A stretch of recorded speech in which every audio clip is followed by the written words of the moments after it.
الحمد للہ رب العالمین والصلاة والسلام علی سید المرسلین اما بعد فاعوذ باللہ من الشیطان الرجیم بسم اللہ الرحمن الرحیم الصلاة والسلام علیک یا رسول اللہ وعلی آلک واصحابک یا حبیب اللہ الصلاة والسلام علیک یا نبی اللہ وعلی آلک واصحابک یا نور اللہ۔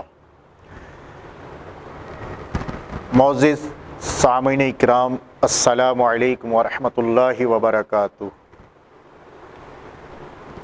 جیسا کہ آپ کو معلوم ہے کہ فیضان سنت، درس فیضان سنت میں فیضان بسم اللہ کے بارے میں ہم سماعت فرما رہے ہیں۔ ہمارے یوٹیوب کے معروف چینل امت کا بھلا پر آپ یہ تمام درس سماعت فرما رہے ہیں۔ آپ سے گزارش ہے کہ ہمارے یوٹیوب کے چینل امت کا بھلا کو سبسکرائب کیجئے اور دوسروں کو شیئر کیجئے اور امت کی بھلائی کے کام میں ہمارا ساتھ دیجئے۔ آئیے درس کا سلسلہ شروع کرتے ہیں۔ اس سے قبل درود پاک کی فضیلت کے بارے میں ایک مختصر سی برکت اور فضیلت سماعت کرتے ہیں کہ حضرت سیدنا انس بن مالک رضی اللہ تعالی عنہ سے مروی ہے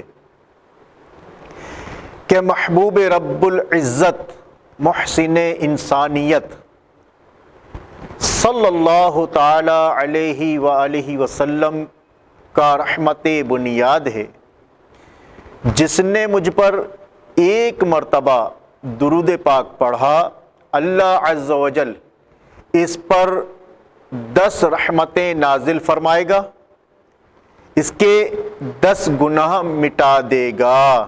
صلو علی الحبیب صلی اللہ تعالی علیہ وآلہ وسلم۔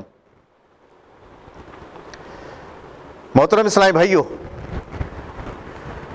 فیضان بسم اللہ میں آئیے آج ہم مزید سنتے ہیں کہ قیصر روم نے امیر المؤمنین حضرت سیدنا عمر فاروق اعظم رضی اللہ تعالی عنہ کو خط لکھا کہ مجھے دائمی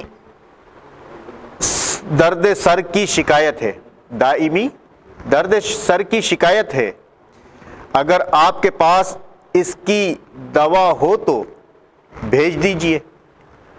حضرت سیدنا عمر فاروق اعظم رضی اللہ تعالی عنہ نے اس کو ایک ٹوپی بھیج دی۔ قیصر روم نے اس ٹوپی کو پہنا تو جیسے ہی وہ ٹوپی پہنتا تو اس کا درد سر کافور ہو جاتا، اور جب سر سے اتارتا تو درد سر پھر لوٹ آتا۔ اسے بڑا تعجب ہوا۔ آخر کار اس نے اس ٹوپی کو ادھیڑا، اس کی سلائی کھولی تو اس میں سے ایک کاغذ برآمد ہوا جس پر بسم اللہ الرحمن الرحیم لکھا تھا۔ تو میٹھے میٹھے اسلامی بھائیوں، اس حکایت سے یہ بھی معلوم ہوا کہ جس کو درد سر ہو وہ ایک کاغذ پر بسم اللہ الرحمن الرحیم لکھ کر یا لکھوا کر اس کا تعویذ سر پر باندھ لے۔ لکھنے کا طریقہ یہ ہے کہ منٹ سیاہی جو نہ مٹنے والی ہو، مثلا بال پوائنٹ سے لکھیے اور بسم اللہ الرحمن الرحیم کے ہا اور تینوں میم کے دائرے کھلے رکھیے. اور لکھنے کا اصول یہ ہے کہ آیت یا عبارت لکھنے میں ہر دائرے والے حروف کا دائرہ کھلا ہو. یعنی اس طرح مثلا ہاں ہم نے لکھنا ہے تو جو بیچ کا جو دائرہ ہے وہ کھلا ہونا چاہیے, واضح ہونا چاہیے. اور جس طریقے سے ہم میم لکھتے ہیں, میم کا جو ہم راؤنڈ جو دیتے ہیں اس کا جو بیچ کا دائرہ ہے وہ بھی کھلا ہونا چاہیے. تو اس طرح اس میں بسم اللہ بسم اللہ, اللہ کے ہاں میں جو ہاں آ رہا ہے تو اس کا جو دائرہ ہے وہ بھی کھلا ہونا چاہیے. تو اس طرح میم کا دائرہ ہاں کا دائرہ کھلا ہو تو اس کا اثر زیادہ ہوتا ہے. اعراب لگانا ضروری نہیں, یعنی زیر زبر پیش لگانا ضروری نہیں. لکھ کر موم جامہ یعنی موم میں ترک کیے ہوئے کپڑے کا ٹکڑا لپیٹ لیں یا پلاسٹک کوٹنگ کر لیں. پھر کپڑے ریگزین یا چمڑے میں تعویذ بنا لیں اور سر پر باندھ لیں. جن کو امامہ شریف کا تاج سجانے کی سعادت حاصل ہے وہ چاہیں تو امامہ شریف کی ٹوپی میں سی لیں. اسی طرح اسلامی بہنیں دوپٹے یا برقع کے اس حصے میں سی لیں جو سر پر رہتا ہے. اگر اعتقاد کامل یعنی بھروسہ اعتقاد کامل ہوگا تو انشاءاللہ عز و جل اس پر اعتماد ہوگا, بھروسہ ہوگا تو انشاءاللہ عز و جل درد سر جاتا رہے گا.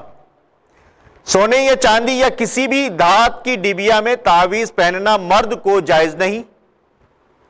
اسی طرح کسی بھی دھات کی زنجیر خواہ اس میں تعویذ ہو یا نہ ہو مرد کو پہننا ناجائز و گناہ ہے. اسی طرح سونے چاندی اور اسٹیل وغیرہ کسی بھی دھات کی تختی یا کڑا جس پر کچھ لکھا ہوا ہو یا نہ لکھا ہوا ہو, اگرچہ اللہ عز و جل کا مبارک نام یا کلمہ طیبہ وغیرہ کھدائی کیا ہوا ہو, اس کا پہننا مرد کے لیے ناجائز ہے. عورت سونے چاندی کی ڈبیا میں تعویذ پہن سکتی ہے. اللہ تبارک و تعالی سے دعا ہے کہ آج ہم نے جو کچھ بھی سنا اس پر خود بھی عمل کر کے دوسرے اسلامی بھائیوں تک پہنچانے کی توفیق عطا فرمائے. وما علینا الا البلاغ المبین. انشاءاللہ